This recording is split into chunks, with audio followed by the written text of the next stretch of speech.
Hey everyone, about to bring you a clip from our Journal Insight show talking about Darwin Nunez and his recent Instagram deleting spree. If you want to check out this entire show with me and Neil Jones, not only today, but every single week throughout the season and the summer as well, redmenplus.com is the place to go. It's on there every single week in video and in podcast forms. And if you sign up today using the promo code SLOT, S-L-O-T, when you join as a yearly captain, you'll get it for 50% off. A year's worth of content, including every single Journal Insight for 50% off. Right, let's get on with the show.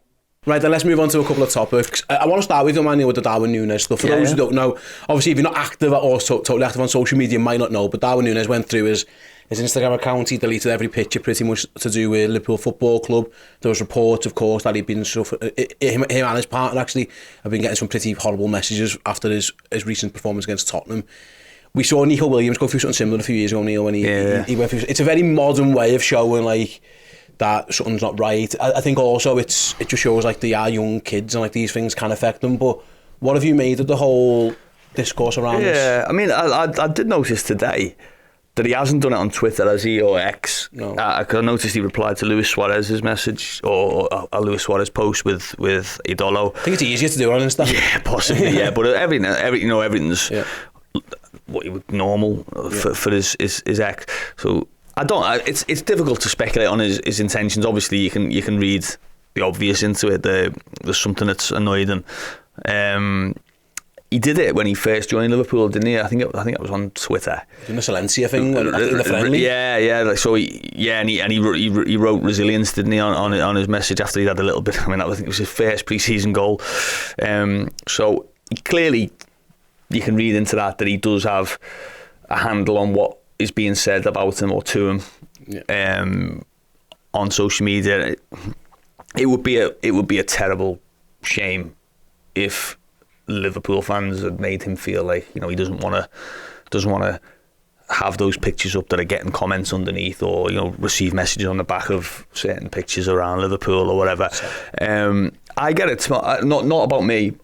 It gets me down when I find myself on just a general football post, and you click on it, and it might have like Mo Salah has now scored 25 goals in 6 consecutive, whatever it is, and then you end up some sort of in this like sort of rabbit hole of comments and just people arguing under the line saying, yeah, but he never did it in this game, or they're all penalties, or I find myself sometimes having to catch myself on and say, oh, stop reading them. Doom scrolling. Doom scrolling indeed. And I don't get too much sort of aimed at me or anything like that. But so anyone can do it, can't he? Just because he's a number 9, just because he's an international footballer, paid a lot of money and high profile, doesn't mean you don't do that. So it would be the biggest shame would be that if it was coming from his own supporters, because really, and if he was to feel that way,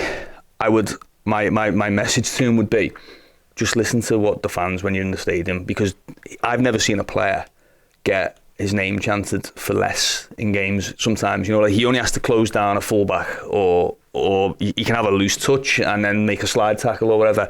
And Nunez, the support he's had in the stadium throughout his Liverpool time is what Liverpool's support is. Do you think, Neil, don't judge it by social media. I think you're right.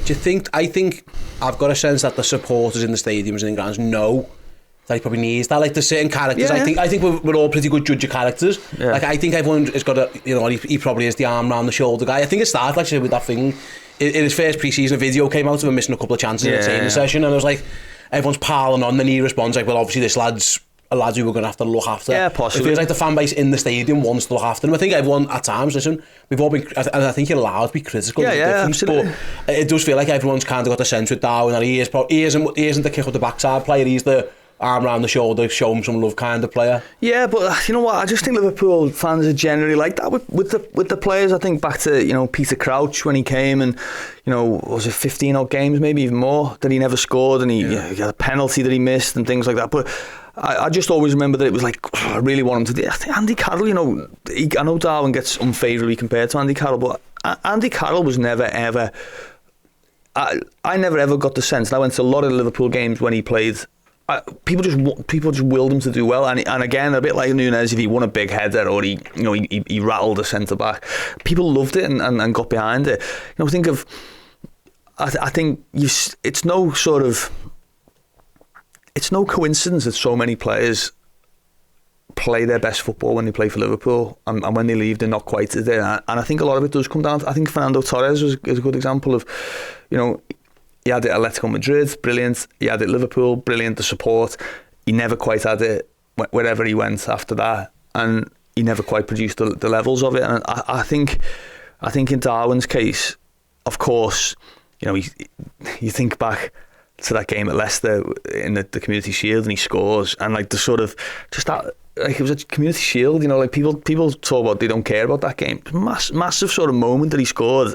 I think everyone was just right behind him from that word go, and I think they still are. I think you're right. There's frustration that he misses some chances and that he runs offside a little bit too much. And listen, I'm not saying everyone who goes the match is 100% behind them, because people come away from the match and go, I don't know about him, or we might need to whatever, wouldn't start him, this or that. But when they're there, he gets the full back and a Liverpool fan. So I would urge him not to judge if he is. That is, by the way, there might be an even he might be about to unveil a huge Uruguay sort of advertising campaign and needed to clear up his profile. There could be anything there could be any reason why he's done it. The obvious implication is that, but I would urge him not to judge sort of, the feeling of Liverpool fans by people on Instagram who, basically the only reason you would leave a comment under an Instagram post is to, say something negative. I suppose, well, listen, we're not here to put the world to rights, but my thinking is like, I think it's fine to be critical. I thought he was rubbish against Tottenham. I thought he was. You can see over there in my ranking of him, I put him in the low. I thought he was the worst player when he come on. I thought he did nothing right. But then, doesn't mean I want him to feel bad about it. It's just like, listen, I'm asked to judge. How did you think Darwin did? Well, actually, I thought he missed an easy chance. He ran offside too often, and he made the wrong decisions. So that's fine. It is what it is. I think there's this balance between criticism and abusing people, and I think, maybe there's a... I don't know, there is a fine line, and I think everyone can be guilty of crossing it at times, but I think sometimes it's so easy when you're frustrated. I'm going to be angry online, I'm just going to tweet, you're a dick, or something, rather than... I think that maybe that's what's playing into it, because listen, it's undeniable that the groans are getting a bit louder for Darwin, as well as the supporters. There are times when it's almost, or like, I'll be honest, it's almost gallows humour. He's offsides again. And so I do think there's a bit of that to it as well. So the frustration's growing, but it can't turn into abuse, because it's just no good for anybody. No, and I think there is a little bit as well I think on Instagram in particular, actually, but Twitter X to a degree. But everything's boiled down into these one sentences, aren't they? So Darwin Nunez's season becomes... no player has missed more big chances, or no player has been caught offside more, or whatever, some sort of statistic that it tells you 0.1% of the story of a player's season or whatever, but it becomes everything, doesn't? So you get like, you get these sort of weird ones. I saw like no team has conceded as many shots as Manchester United since January the 1st, and it's like, well, what's that mean? Like what about December the 31st? Does that still apply then? But that's it's engagement, isn't it? We're all a little bit guilty of it. We'll put up a picture and invite a comment. What do you think? What did you think of X's performance? Who would your midfield be this game? Or what would your team selection? Who would you like to see Liverpool sign? So it invites that level of it. But obviously, Darwin seems to me, and his history tells you that he is someone who A, sees it, and B, pays attention to it. I would hope that he would also see the bigger picture of it, which is, look, he's a youngish player. Of course, he's come with a big price tag. He's got a big reputation, but he's a youngish player who can get better. And if he does continue on the upward path, he'll have the full back and the Liverpool supporters certainly in the stadium. I'm of the opinion, and I'm not. This isn't just because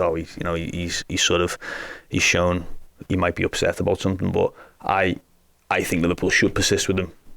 I don't agree with this sort of idea that this is the summer. And listen, I've got friends and people who are sensible sort of commentators on football who think that Liverpool should sell him. I don't. I think keep him. He gets in that many positions. He gets that many chances. He impacts games. He's got things to clear up, but try and clear them up. Don't just say, oh no, he can't do it. He can. We've seen him do it. He's done it at Benfica. He's had a good season at Liverpool. Again, he's a little bit like Liverpool's season overall. Take him up to April. Yeah, he had a great season, Darwin Nunez. Take him April to May. He's not really done it. I think he's worth certainly carrying on with. And do you think they will? Because obviously this is the question. Is that he was brought in the period where Michael Edwards wasn't here. Yeah. He was brought by Jurgen Klopp. Apparently was very heavily influencing on that decision to bring him in. He's leaving as well. So actually everybody who signed Darwin Nunez is probably not involved in the football club per se. And also, Neil, I was thinking, like, you see this sometimes with Chelsea, and you see obviously could they change a lot, but like it wasn't that. I think sometimes if you make what you perceive to be an error in the, and I'm not saying he was one, but if you almost feel obliged to stick with it because it was my mistake. I need to see this through. Like, there's nobody there who was involved with signing Darwin. So if they wash their hands of him, they can go, well, it wasn't our problem. So that's the only, because I agree, if Jurgen was here, probably wouldn't even be a question, but because he's leaving, there's, like I say, it's a clean slate for everybody, really. What do you see the future with Darwin for next season and beyond? Yeah, well, I think it would depend on what would you be getting by selling him? Would you with the best will, you're not going to get what you paid for him. I don't see too many markets for him as a number 9 at this moment. I don't think some Barcelona rumours. Barcelona aren't going to be signing a player for big money this summer. That their financial situation is they're going to be looking to keep hold of the players that they've got. I think more so than anything else. I don't see Barcelona signing Darwin Nunez when they've already got Robert Lewandowski and various others that they're worried about anyway. But I think it's a really difficult. It's difficult to judge unless you've got a bid on the table. Really, I don't. I just look at it and say, well, he's second top scorer this season. He's his second. I think he's his second top assister. He might even be the top assister. I think Salah might be just above him. He's whatever you think about moments in games when he misses chances, the overall trend of him is that he makes a positive impact on Liverpool's attacking. He gets in good positions to shoot. He gets plenty of goals. He gets plenty of assists. He could get more, of course. Like he's